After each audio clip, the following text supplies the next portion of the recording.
The Logitech MX Mechanical is the kind of keyboard that makes you want to type, just for the sake of hearing and feeling it. From the moment your fingers hit the keys, there's this satisfying, precise click that's both crisp and smooth. It's mechanical, but refined.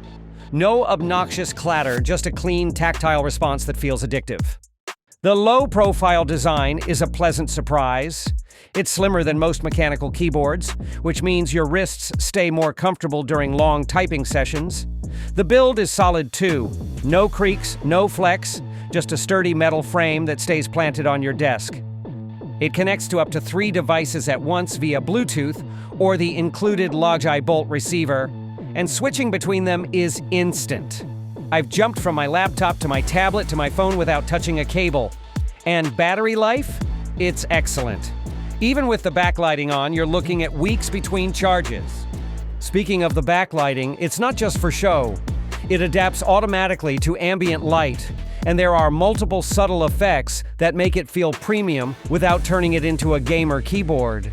You can choose between different key switches: tactile quiet, clicky, or linear, depending on your typing style. And if you're already in the Logitech ecosystem, it integrates seamlessly with their Options Plus software for custom shortcuts, macros, and app-specific commands. If I had to nitpick, the price is definitely on the higher side for a keyboard. But when you factor in the build quality, typing feel, and multi-device flexibility, it starts feeling like an investment rather than a splurge. At the end of the day, the MX Mechanical isn't just a keyboard. It's the part of your desk setup that makes you actually look forward to work. Once you get used to it, going back to a cheap plastic keyboard feels like a downgrade in every possible way.